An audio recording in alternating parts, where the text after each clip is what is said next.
Sirens, Slammers, and Service, a podcast for female first responders by female first responders.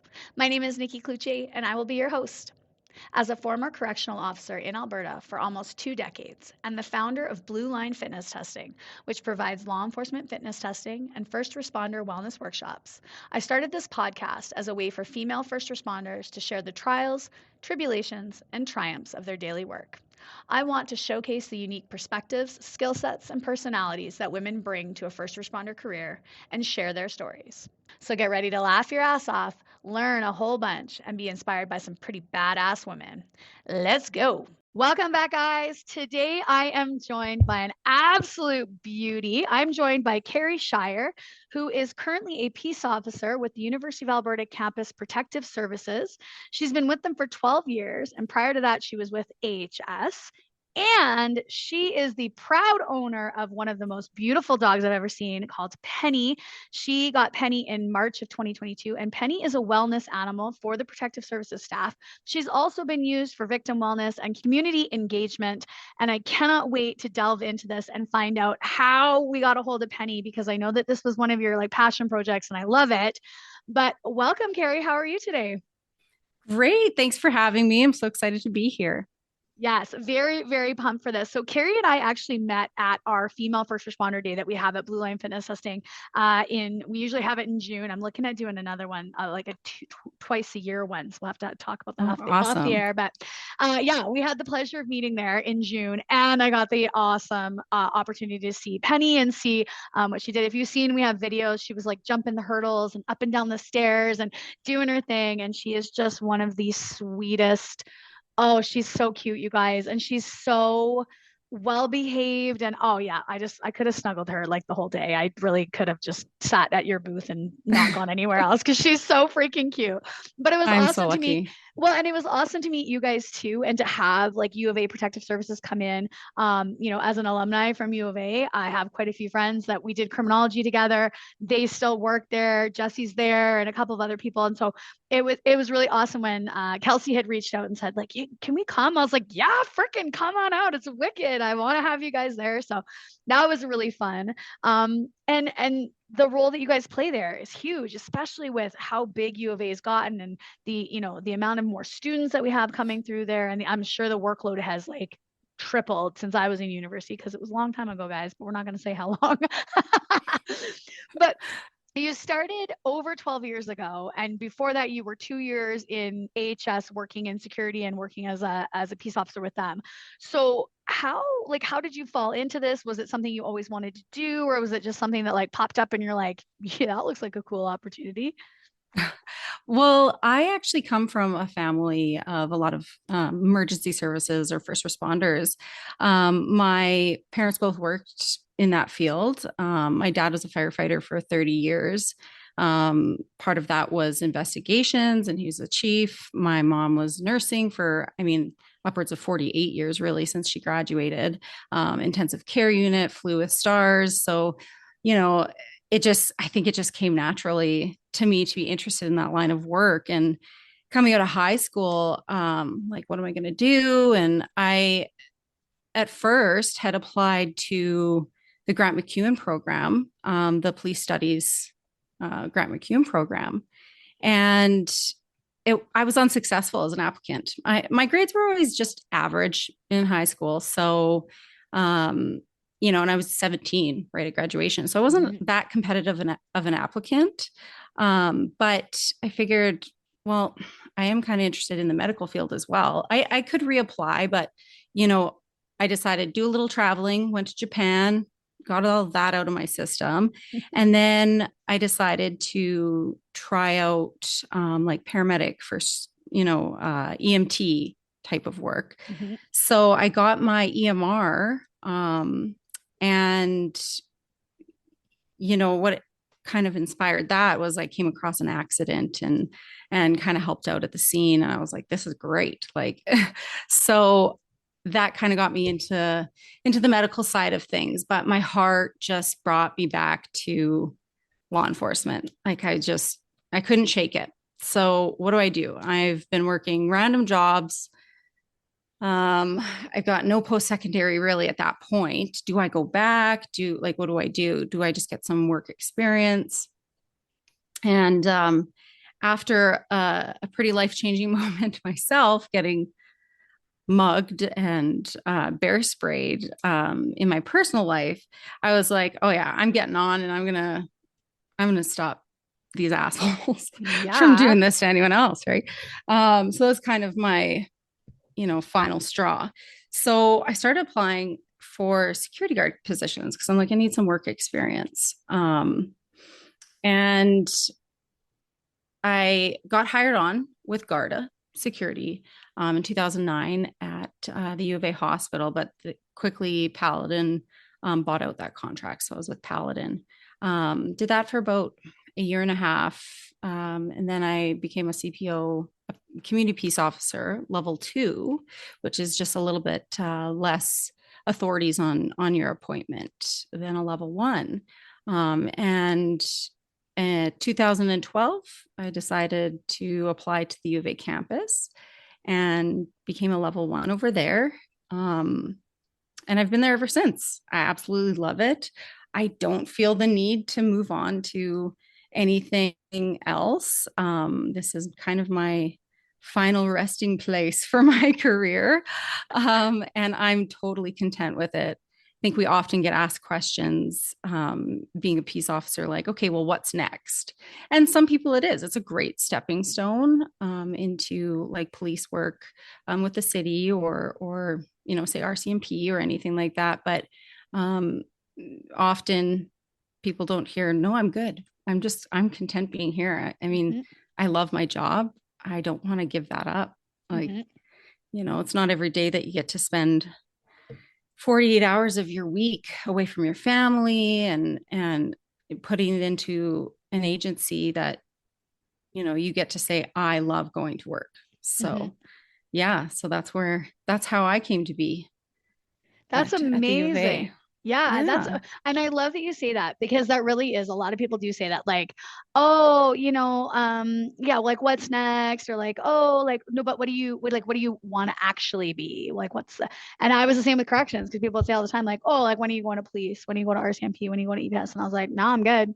Like I've Mhm. seen what they do and mad respect for them, but I also don't want to spend fucking 8 hours of my shift writing paperwork to then spend 8 hours of my odd days off in the courtroom waiting to go to court over a bunch of bullshit. Like, no, I'm good. I Exactly. like what I'm doing. I like my job. I was, like again, and I was good at it. So then it was Yeah. good and it was fun and it was I mean, was it all fucking sunshine and rainbows? No, let's be No. serious. It never is. But when there's more good days than there are bad, then it is. It's like, well, why would I go anywhere else? Right. And like, and go back to being Exactly. a rookie again. Like, no, thank you. I'm good. Ugh, Like, yeah, getting no. screamed at and like all Yeah. that. Yeah. Yeah.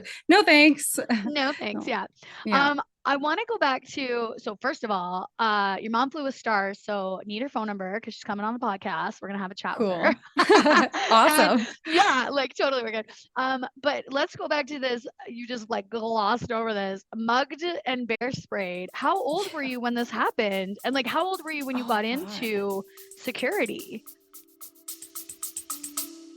Stay with us. We'll be right back. Blue Line Fitness Testing is a premier law enforcement fitness testing and training center based in Edmonton. Specializing in helping individuals prepare for the physical demands of a career in law enforcement, we offer comprehensive fitness evaluations, specialized training programs, and classes tailored to meet the unique needs of our clients. Our facility hosts a range of classes and are committed to fostering a supportive and empowering environment where clients can achieve their fitness goals. Our team includes experienced trainers who bring specialized expertise in law enforcement, self-defense, personal training, and rehabilitation. We engage through our community through challenges, events, and our podcast, and we are dedicated to helping individuals succeed in their fitness journeys and career aspirations in law enforcement. Are you looking to get started with your career? Come see Blue Line Fitness Testing, and we'll get you there. I would have been, oh, now I have to do math. Oh, okay. Remember when I said I was not good at my grades were average in high school? That was my worst subject. Mine too. Mine Um, too. yeah. So I would have been probably about 22, 23-ish. Wow. Um, yeah, probably about that when I started at the hospital. And it was within like a month of that happening. And now it wasn't like the most life-changing experience that it was like I went from 0 to 100. I Mm-hmm. obviously had still always been considering this, but it was just kind of, I was a little bit lost. I was like, well, do I go back to school? Do you do this, do this, do this? Mm-hmm. And um and that just happened, and it was, it pissed me off Mm-hmm.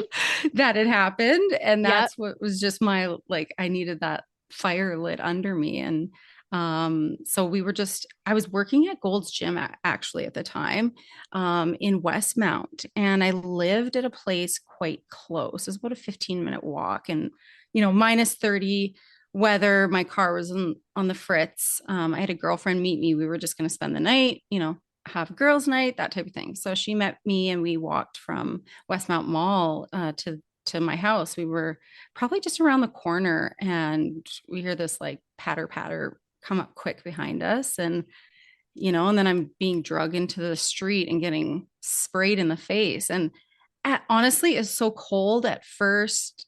It just felt like water or like something, but I Mm-hmm. couldn't get a breath Mm-hmm. because it was in my face no matter where I turned my Yeah. head. And he was pulling on my purse, and I remember thinking, just let it go, like there's nothing in there.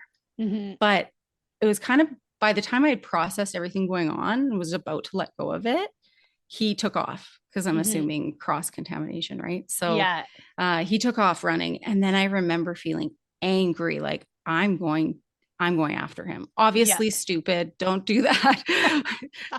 Don't do But that. also, But yeah. So that's kind of where I get my well, not that, but I get my spunk from being a little bit yeah. stubborn and stuff. But as soon as I was, no, don't go after him, the burning then finally started to set in, because it took a little while. I think it's minus Yeah. 30-ish. And Yeah. my friend is just standing off to the side, like yelling, because she's been dealing with that for a little bit. Mm-hmm.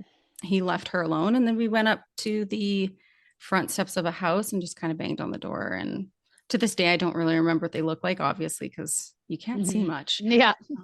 Yeah, but they let us in, and we rinsed off in their bathroom and called police and EMS, and they took a statement, and the rest is kind of history. Just having that involvement with police in general, and again, like it wasn't there's no slam to the officer, but there wasn't anything that really stood out about him. I think it was Mm-hmm. just the incident in itself Mm-hmm. that I was just like, oh hell no, Yeah. I gotta get on and make a difference and catch these Yep. jackasses. Yeah, totally. Holy fuck. Like, no, I will not be a victim. And nobody else will be. I'm going to do what I can to make sure that nobody else has to go through this situation, because fuck Mm-hmm. that. So, yeah, I love Yeah, that. it wasn't random. He said that they've been doing it a bunch in that area. I think that's also kind of what pushed it, because it was, it could Yeah. happen again and again and again. So Yeah. Yeah, absolutely. Over a purse, too, right? Like, when I had just had my oldest daughter, she was still in the bucket. So she was maybe like between 3 and 6 months old. I was at the Safeway, and I was supposed to be going out camping, and I was stopping to grab a couple steaks to take out camping. And I had her, you're got the bucket, and you're dun, dun, dun, dun, dun, through the yeah, grocery store.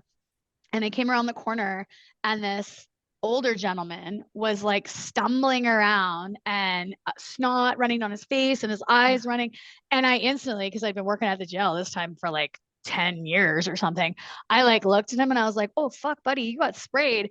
And then he starts freaking, because I think he must have just got sprayed. And I'm like, dude, who the fuck sprayed you? Like, and so then I put my daughter down at the end of the aisle, because I didn't want the spray to get on her, because obviously, yeah, so I put her down at the end of the grocery aisle, and I went kind of running back to him, and I was like, hey, sit down, like, just breathe, I'll get you some water. And I said, who sprayed you? And he's like, I'm loss prevention. It was these two kids, and they'd bear sprayed this guy because he was going to stop them for shoplifting, right? And I was like, oh fuck. And so then, of course, the bear spray is now like in the spreading air. throughout the Safeway, right? People are starting to hack and cough. And so I'm yelling to the front, like, bring your manager, get me some water, get me some paper towels, right? Yeah. My little baby is just like in her bucket, like da da da, like just hanging out, That's right? my As mom. all this, Yeah. just like as all this shit's going on.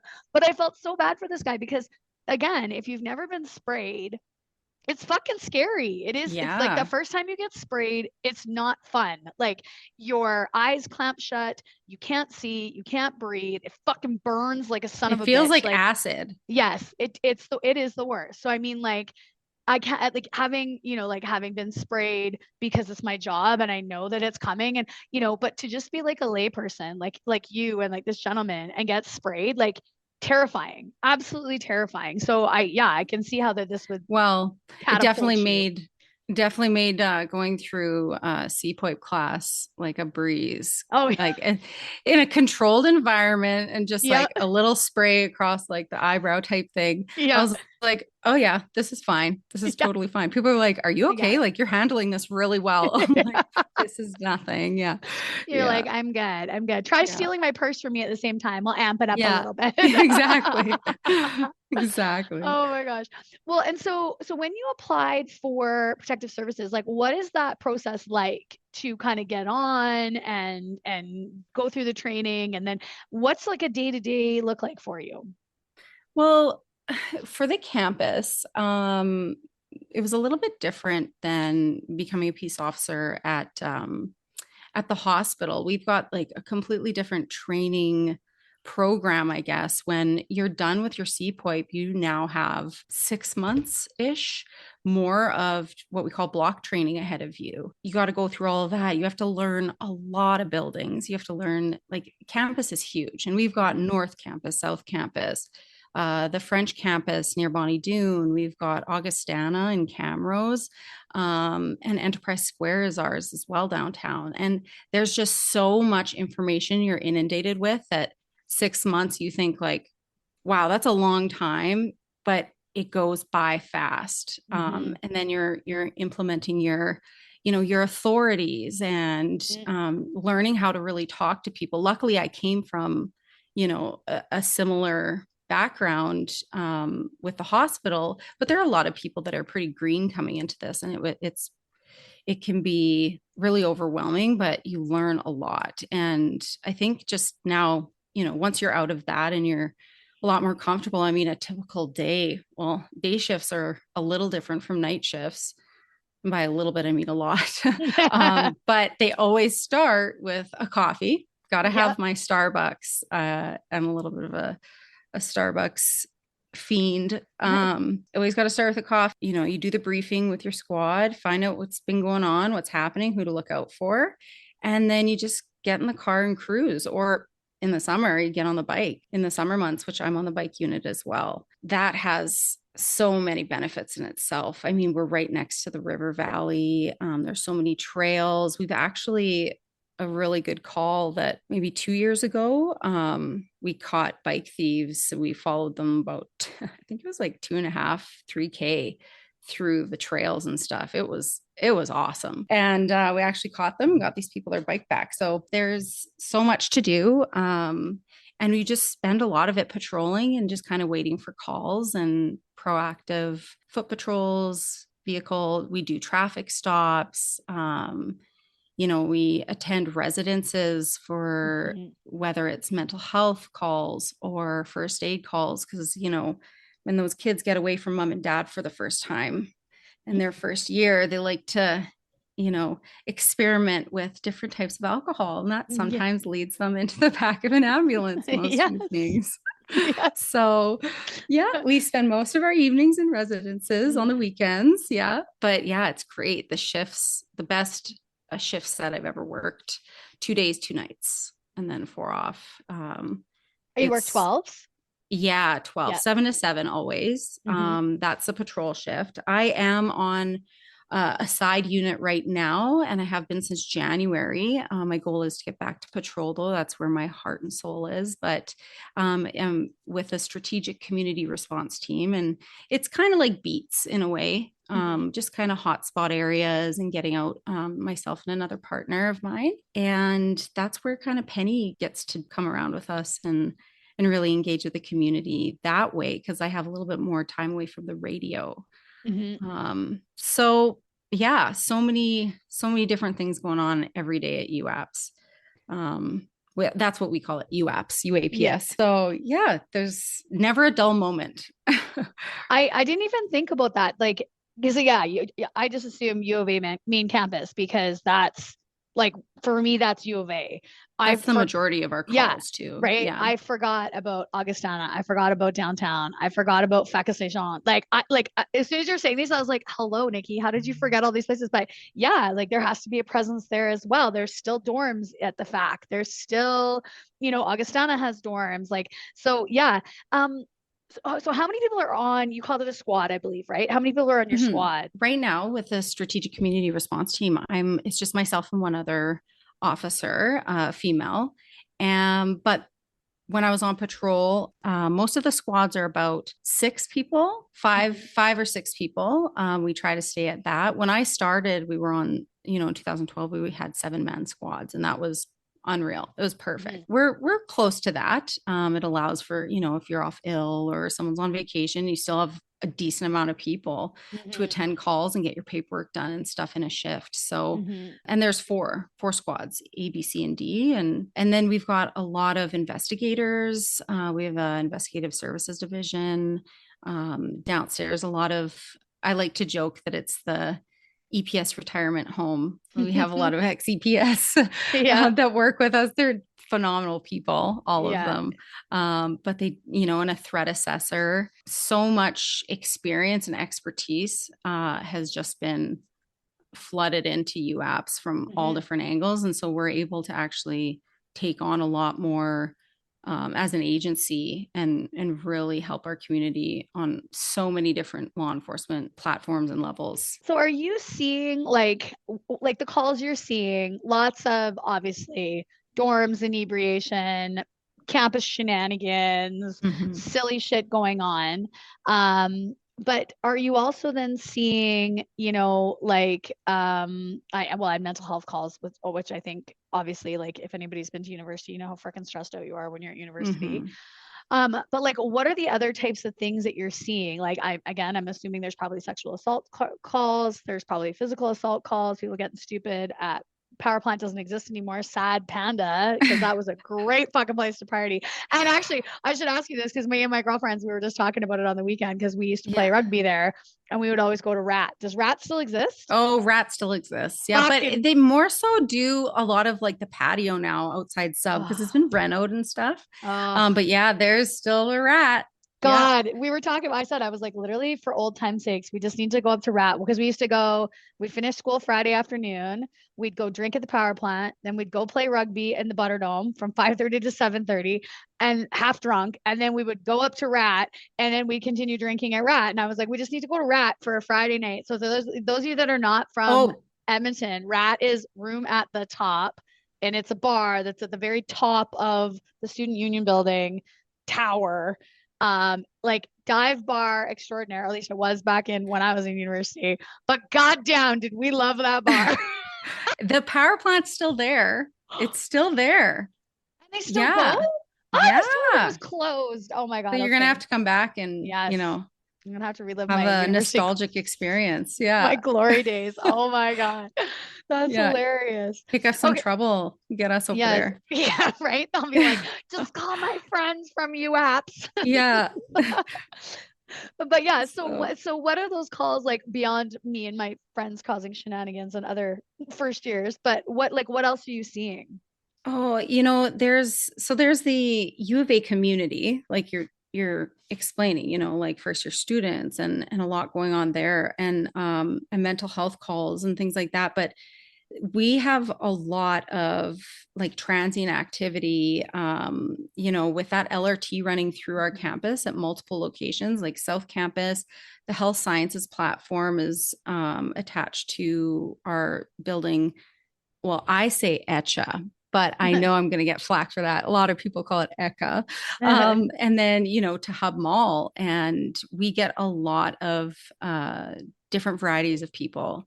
that come through there. And so we've got drug use, we've got, the houseless individuals that are out there, and there's a lot of legitimate crime that we have to deal with too, with, weapons and assaults, and a lot of our calls are suspicious activity, and that can mean anything, but we get a lot of those calls, I think, mostly because we have a pretty good relationship with our university community, and we've got people that feel comfortable now, calling us and saying, hey, this doesn't seem right, or this doesn't seem right, or I don't recognize this person to have worked in this building before, in this floor. Like, I've been here 30 years. I don't know who they are.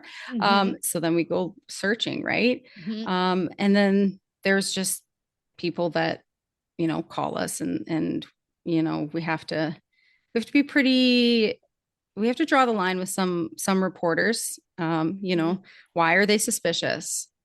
Well, because they look like this. It's like, no, that's that's not a reason. Like, it's not. And people forget it's not illegal also to be homeless. It's not illegal. It's what we're looking at is behavior. So that's what we want to hear about. And often we come and we deal with some pretty crazy things that aren't often divulged, because you don't want to freak people out. But there's also, it's a fine line between transparency, so that people can be aware, but also not, fear mongering. Yeah, exactly. So, a lot of our calls tend to develop from suspicious activity. That's a lot of it. And then we've got some property crime and thefts and things like that. But generally that's where it is. And we do traffic stops, which is different from, like, say, protective services at the hospitals. Like, we have moving traffic that we can enforce, but for the most part, we like to educate and kind of release people on just warnings and stuff in that aspect. So, but yeah, it's always that's part of why I love this job, is different every day. Like, I don't know what I'm going into. I've worked at a cardiology clinic before, and it was like, I knew my month ahead of time. I'm like bored, like, just, I can't. So I love just never knowing what the day is going to bring. It's No, it's awesome. Cause, like, again, even as you're saying that, I'm like, oh yeah. And then you'd be liaising with transit peace officers, and then you'd be liaising with Edmonton police, and then you'd be liaising with, EMS, and then you're maybe fire, and so your every day is going to be something different, and you're going to be, and the campus is so big too, that it's like, even from one day to the other, you could maybe not even see the other side of campus one day, because you're so focused on this part, or this is the hot zone today, and we're always over here, and we didn't even get to that side today. So that's crazy. So the question I was going to ask you, and because I'm trying to put it into the year and I can't remember, but were you working there when the Hub Mall shootings occurred? I was technically, but I was in CPOIP training. I was in peace officer training. So I was in class. The squad that I was going to when I came out of class was the one that was on shift when that had happened. So, hearing all that go on, it was pretty scary. You're getting into this line of work and you're like, wait, what? Like, this is happening. Like, I mean, it was a pretty unique situation in general anyway, for us in Edmonton and stuff. But, kind of it gives you a real big reality check on the dangers that are out there, and they're not always external, unfortunately. And that, well, I was going to say that was for us too, because I was at the jail, and it was it was like, we originally got the original call, like, holy crap, this is going down, like, be prepared. We don't know what's coming in. We don't go, okay, so we're ready.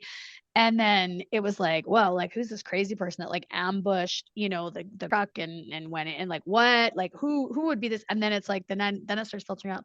Oh, it was internal. And it was just like, and everyone, like, I remember everyone in the jail, like, we all like looked at each other, we're like, holy fuck. Yeah, Like, horrifying. Just it was a partner, it was a teammate. Like, what do you mean?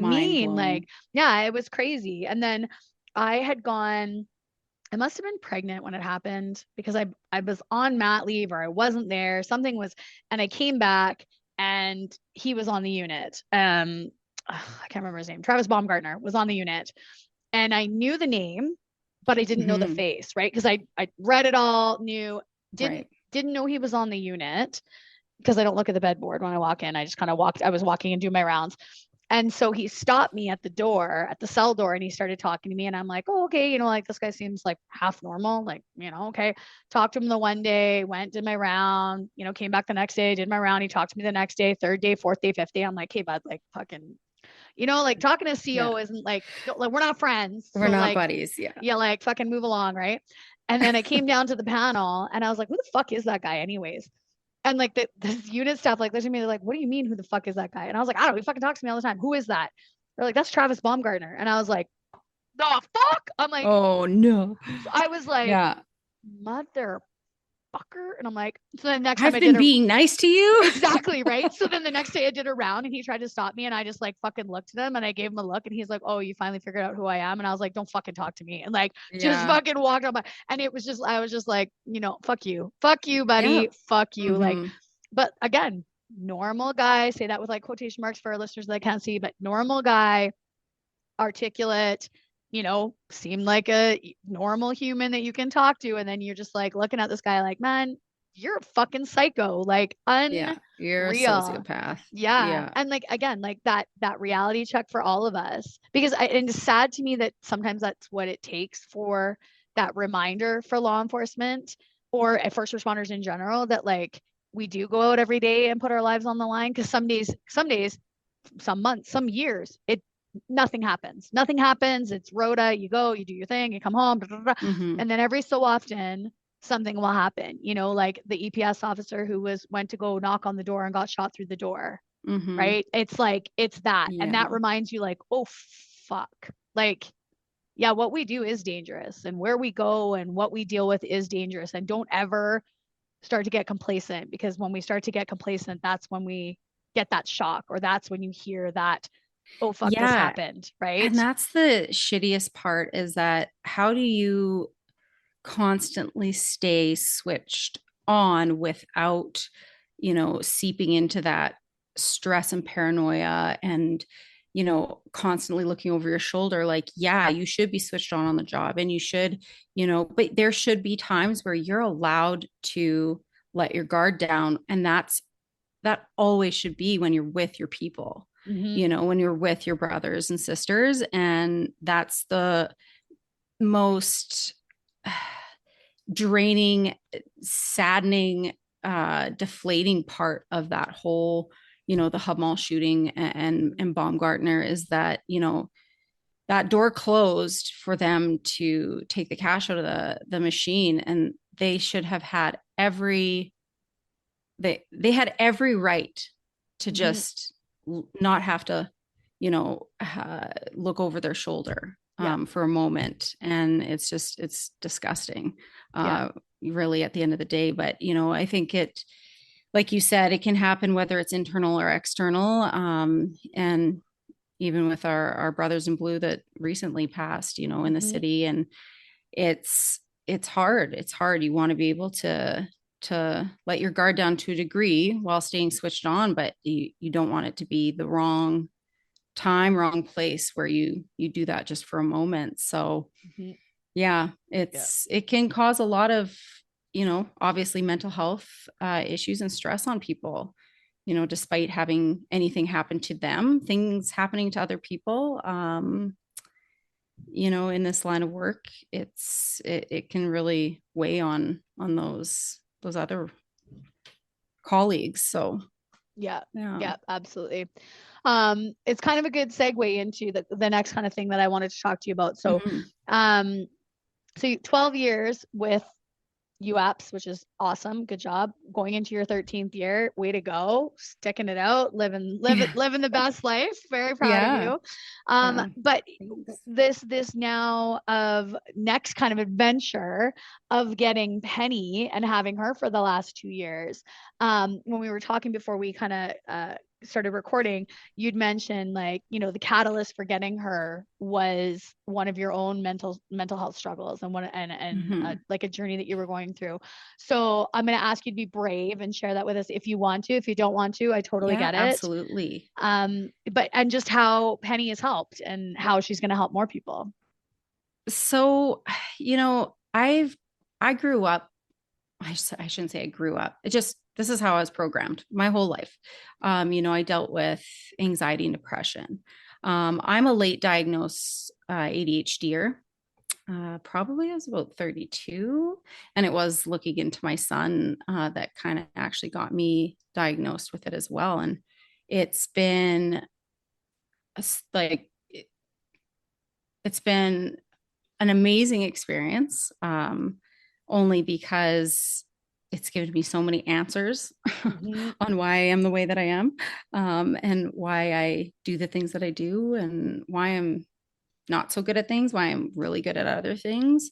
And it's answered a lot of those questions and helped me, gain a lot of confidence and stuff actually in my life. So, but going through all of those things, and then, you know, I had a pretty big incident that happened in 2022. I shared two children, two beautiful boys, with an ex-husband, and he got himself into some trouble. Um, and he was in this line of work as well. And it's some pretty bad stuff. I won't get into that because you know what, that I don't want to give the spotlight that it does not deserve. So, but it forced me to go off work for a couple months because I really had to manage some childcare and manage a lot of things going on in my life at the time.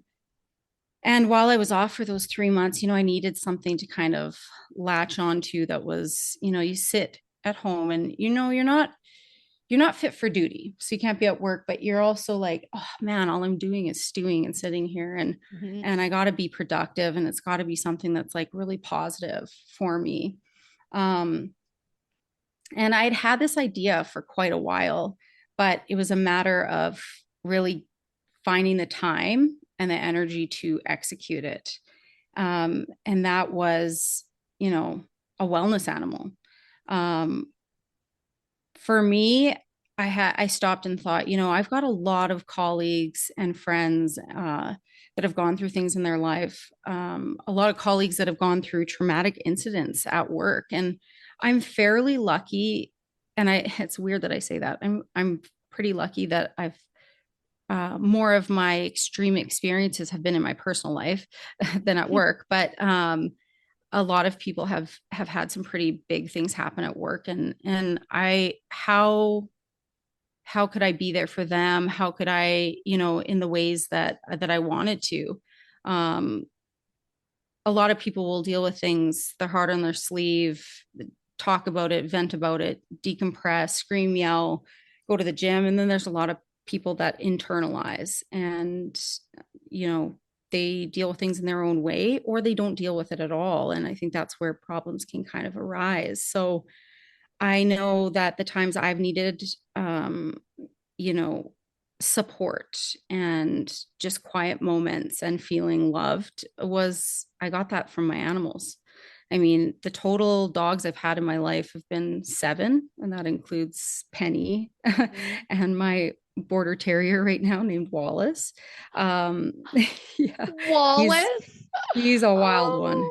Oh I my say he's God. my first terrier and he'll be my last, but I love him. But wow, that is some energy I did not see coming. Anyway, um, people are like, yeah, well, he's a terrier. Well, I Yeah. know, but um, I bit off more than I could chew. No.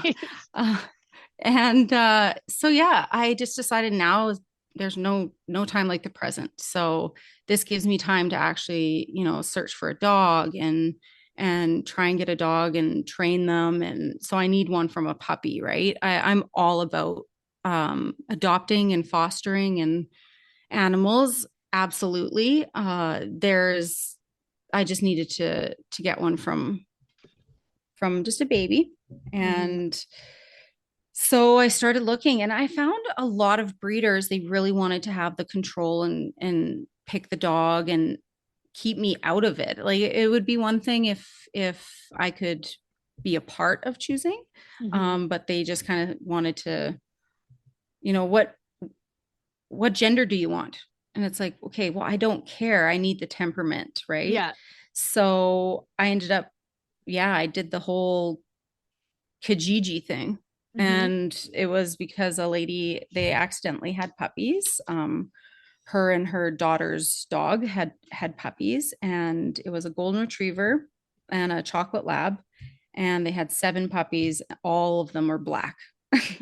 And I told her all about my idea. And she's like, that's great. She brought over like 3 or 4 of her calmer dogs.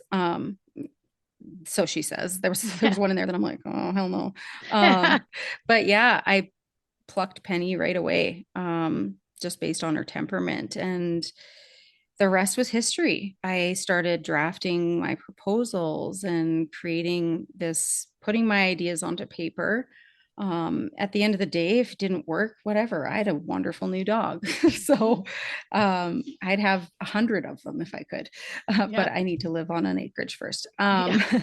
So I got Penny and I joined a service dog group with Holdfast Canine. John Dugas is the guy that owns that and runs that. He's a phenomenal human being. And he took me right under his wing, and we were part of a service dog group, and we'd meet at St. Albert Mall and do their training once a week. Now Penny did too well, and she was solely focused on me, and I needed her to be able to be more engaged and sociable with people that would, we would talk to, because the whole point was me to be able to have her engage with people at work. And so I kind of pulled her out of that, and just stuck with some regular obedience. And she did fine. She is food motivated, so I can get that dog to do almost anything as long as there's a treat involved. Yeah. And so, and then we hit a bit of a roadblock with my proposal. Once I had gone back to work, I was only off for 3 months, but I'd gone back to work and they were all for it. And then we hit some snags with just some red tape and HR and, insurance and this and that. And at the same time, Penny developed an autoimmune disease called, I can't say the whole, you'll have to Google it, but to break it down, it's just MMM, like the letter M. And it affects their muscles in their head. It shrinks it's like seizes them up, and her jaw was seizing shut. And it was the middle of summer. She could barely pant. She could barely eat. So we had to hit her hard with prednisone. And if anyone has taken prednisone, any of the listeners, they know that it's not for the faint of heart. This stuff is pretty intense. The increased thirst, the increased hunger. She went from this well-behaved dog to counter surfing and eating like everything she could. Like we're talking, she ate an entire container of croissants from Costco. Like, I don't know how many are in there, like 12, whatever. I don't know. At least. Oh yeah, at least like an entire one. She's eaten a full chocolate cake and she was fine. She's eaten a full pizza and she's fine. Yeah. I don't know. This dog has a steel gut. Oh my gosh. Yes. She's crazy. But yeah, so that was a whole nother experience. And that kind of put everything on pause for quite a few months. But April of this year, about 2 years in to me bringing this forth, and she started with us in April. But she started because I got her into Calls, and Calls is a wellness animal company, Wellness Animal Society. that already does this type of thing on campus with dogs. They do it at high schools. They do it at elementary. They do it at, Workplaces. workplaces Yeah. and old folks homes and things like that. So I was like, well, this is what I want. So, but I just want to be mobile. And I talked to them and we got her volunteering with them, but we discussed this, and this was a pilot project to have a mobile calls dog. So that's why you see her with the bandana on. I got to rep my people that over there that have supported me since day one. And then she's got me, and we just walk around and just engage with everybody as often as we can. And it's just, I say it was a pilot project. It's definitely no longer a pilot project. It's been such a huge success. She gets special requests to go places. She gets, I mean, half the reason I'm even here today is because of her. Like I just ride her coattails. Yeah. She's the famous one. She's just changing lives. And that was the whole point. I wanted her to really make a positive impact. And she's done just that. It's wild to me that, a four-legged creature with, that slobbers and sheds an entire and container of can croissants. can eat and that those are goals. I tell you, one day I'll be able to do that. I just love it. And not gain a pound. That would be. I was say every time I see that container at Costco, I'm going to snicker to myself now. It's unreal. So it, she's changing lives. That dog, dogs can do that. They have such a positive impact on people and on, mental health resilience. And, often there are days where I'm hardly in the office with her. But I still hear from my people, man, it's just so great. Like I don't need her for any reason, but just having her around, it just brings a smile to your face. Right. Yeah. So I'm like, that's awesome. That's exactly what I want. So yeah, it's been quite the journey, and I am really proud of this program, and I would love to see it expand. I'd love to get, more dogs, baby steps, obviously, not for me, but, get other people involved in this and really expand it because, right now I'm doing kind of a Monday to Friday gig, Monday to Thursday gig. And I see such benefit having like, one day when I do go back to patrol, maybe I can bring her, maybe not, but I see such benefit, or having a dog be like a 24/7 thing. Yeah, we're not talking about crime. Like crime's 24/7, but I'm talking about, students needing, some mental health reprieve at 1, 2 in the morning, it, despite whether it's alcohol induced or not, or, just having us around, or maybe somebody, it's a Saturday and they're a student or a staff member and they are going through something in their life. They've lost a family member, they've lost something big, and they just, it's kind of just, hey, can you bring Penny over? Because I think this person could really use that. And they're really interested, it's a 24/7 thing that, people deal with. So why not make it a 24/7 project program? Yeah. So that's big picture, and that's where I'd like to see it go. But, one step at a time, I guess. We're not even a year into Penny's adventures. So yes. But I'm so proud of you for just sticking to it, because I think like part of that too is we get that, we get an idea and we're like gung ho, we're going hard and it's going to be awesome. And then we hit the roadblock and it's like, and sometimes it just like knocks the wind right out of your sails, and you just, and then it becomes a slog, and then it's so fucking hard to get things approved. Like you're saying, red tape and HR and and you think to yourself, you start to doubt, like, is this really worth it? Like, fuck, what did I bite off more than I thought I could? Like, what is wrong with me? Why don't I just keep this dog for myself and just do, exactly. But you stayed the course.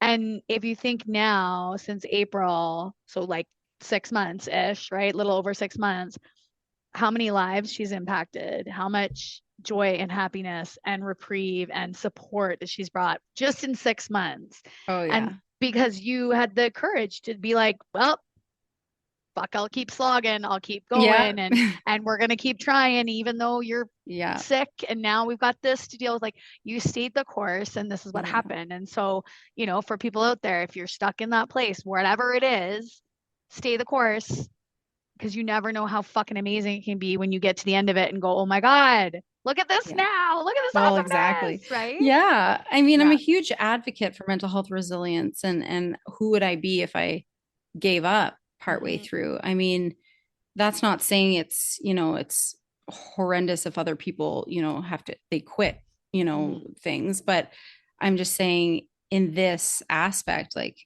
I do everybody you know, an injustice if I quit, because that's not the message I'm trying to get out there. You know, just keep persevering and be resilient, and you'll get to where you need to be. So yeah. And here we are. And, you know, it's just, who knows where we're gonna go. That's the exciting part about it. I was gonna say, the sky's the limit. The sky's the limit. And I love that you're already like have plans, like, let's expand this 24-hour program, more dogs, more, you know, like, and you have a super supportive management team. Like, I see all the time, you know, your inspector is posting, oh, like, we're here. And, you know, so like that alone, even just having support from above is a huge thing, right? Because then it's not just you driving.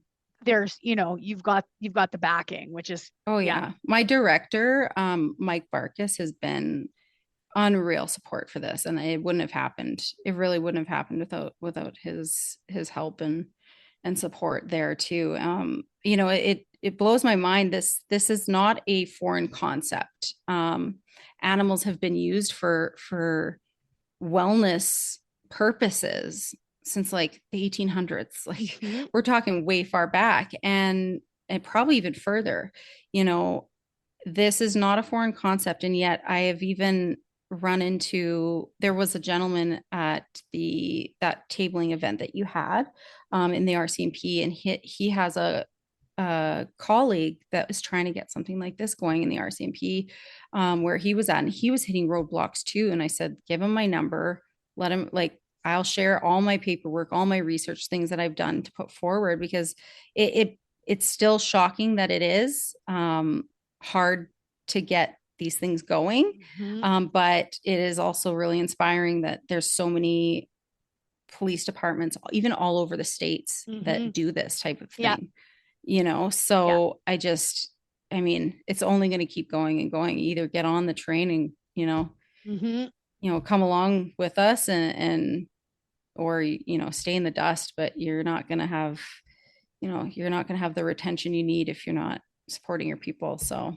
no, that's exactly right. That's exactly right. And it's building. Like, you know, we've got people here in Canada doing it. We've got Amanda Lachambre, who I interviewed in, I think she's episode 2, trying to get it going for EPS, right? Like Kaylee Padden in BC, she's got her dog, right? So I mean, it's happening. It's happening. It's just the train is picking up speed. It's just picking up speed right now. Hop on or exactly. You're gonna miss it. So and there's awesome pages on Instagram. There's female canine handlers pages, and they just threw me on there recently as well. You know, I don't have a law enforcement like tactical type dog, but you know, she's tactical in other ways with your feelings. I don't know. But there's so many pages out there too, and ways to connect with other people that are doing the same thing. So that's been unreal in itself, just getting to chat with people. So well, that's a good kind of way to start wrapping up, because I got some rapid fire questions for you. And now we know that Penny can eat an entire pizza and chocolate cake, so I'm not going to ask her what her favorite snack is. It's just anything edible. And then some things questionably not edible. Oh my gosh, I love that. Well, so the first question, and I always ask this of all of my guests, but What would be your favorite food or snack when you're on shift? Oh, Red Bull. Oh, I love me a sugar-free Red Bull. I mean, or coffee. I love Yes. Starbucks, but I usually can't do a shift without a Red Bull in hand. So gotta get that Excellent. afternoon pick me up. I love that. Red Bull. Yeah. Straight up, like Red not Bull. even a hesitation. Red Bull. Red Bull. Okay. Yeah. There you go. Gives you wings. Yeah. Okay. What is one of your most memorable kind of calls or like situations you've been to with Penny? So you're 6 months in. Is there one that really sticks out in your mind? Oh, with Penny. I have to talk about this. It was literally a couple weeks ago, but it was so much fun. So there's a chaplain at the Augustana Camrose campus, and they were going to be celebrating the patron saint of animals. And if you're on Penny's Instagram page, you would have seen a little clip of this. But she emailed me and she's like, "Would you please bring Penny out so that I can bless her on behalf of all living creatures?" And it was a day off. I didn't actually wasn't supposed to work that day, and I was like, "Yes, yes, we'll be there." It was the most adorable thing, and I thought, if nothing else, like there wasn't a whole bunch of people there, but I'm going to put this on social media and it is going to make a lot of people smile. Like if you haven't seen it already, you need to go to her page and take a look at that, check that out. That was one of probably the more outstanding calls that I've gone with Penny to, but events that I've gone with her to, if anything else. No, that's time, awesome. She's gonna be blessed on behalf of all she was, animals. yeah. And she it. loved it. She loved the attention.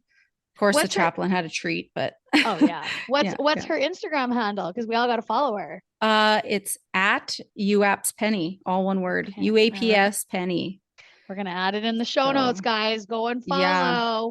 That's adorable. You got to go see. Yes, I like that call. Awesome experience. Yeah, that's really neat. And then the last question I have for you is kind of going back through. You've got your going on to 13 years. What is a piece of advice that you would give to somebody that's either looking just to begin a career in law enforcement or as a first responder, or specifically has now heard your story and is like, holy fuck, I want to work there? I think one of the big things for newcomers to this field is just be adaptable. Your days are always going to be different. Your expectations of you as an officer might change even to a degree. Be adaptable and don't be afraid to make mistakes, because that's where we learn, obviously within reason what types of mistakes we're talking about, but take accountability for those mistakes and prioritize your mental health. This career really requires a lot of resilience and empathy, and both of those can be quite draining on an individual, especially when they also have to balance an entire personal life, with partners, kids, things like that, or you don't have to have kids, just your family in general. There's a lot of moving parts to people's lives that we don't know what goes on. So just be adaptable and take care of yourself. Yeah. I think that's the biggest thing that I'll say. But if you're looking for actual, looking to apply, reach out to me. I'll get you set up on a ride along and come see what we're all about, and really see if it's for you, and all the questions you have, bring those along and we'll get those answered. So yes, I do love that. That's what I need to start doing. I just need to start going out to all my podcast guests and being like, hi, I'm here. Take me. Let's go do it live. So you're going to come with me then, right? Yeah. Let's do it. Like legit, I was just thinking to myself, I was like, I would fucking go for a ride along. I would go check out U of A. I'd be like, yes, let's roll up to RAT. Let's go see what's going on. Let's do it. Okay. Yes, I'm in. It's happening. I'm 100% in. Oh, that's fantastic. Cool. Well, this has been amazing. I've walked down memory lane. I have learned a frick of a lot about the work you guys are doing. Again, the expansion and all these different roles and hats that you have to wear in your role. Absolutely love Penny. Again, I will fucking smooch the face off that dog every time I see her, because she is so, you guys, I'm not even joking. Okay, so picture a golden retriever and a chocolate lab and then stick them together and make it so soft and fluffy and sweet. And oh, she's just, I love her. Fuck, I love that dog. She is sweet. So sweet. So sweet. So I'm gonna lucky to actually, have her. I'm gonna find that video again of her going over, and I'll post it to my Instagram, and I'll tag, because now she has her own Instagram, so now I'll tag Penny in it. But yeah, if you guys have not seen this dog, I'm serious. Either that or just show up at the U of A and wander around until you find her, because you need to give this dog a snuggle and a cuddle and a hug. Yeah, you see us walking around, come grab a pet. I have a please pet me on her leash and her vest to try and draw people in. Yes. So yeah. Yes, I love that. Well, like I said, this has been a great episode. I've had a blast with you. To our listeners, if you have loved this episode, if you have learned lots, grab your phone right now. Start following you at UAPS Penny on Instagram. If you're not following us, follow us at Blue Line Fitness Testing, and text your best friend and tell them about this fucking rad ass podcast that you just listened to. Tell them that you just listened to two of the coolest chicks you've ever met in your life, and that they should also listen, because the more people that can listen, the more people that are going to learn about the awesome stuff that people are doing out there, that these women, these badass female first responders are doing. So text your best friend right now and tell them, and then tell your best friend to text her best friend. It better be you. She should be texting you back, but you know. Exactly. All right. Well, you have a great rest of your day. Okay. You too. Thanks so much for having me. It's been just awesome spending this time.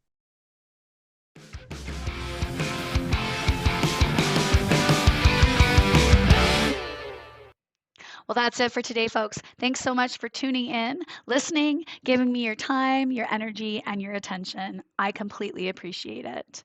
Make sure you check out our next episode with another badass female first responder anywhere you get your favorite podcasts. And follow us on Instagram and Facebook at bluelinefitnesstesting.com. I hope you stay safe, keep your head on a swivel, and watch your six.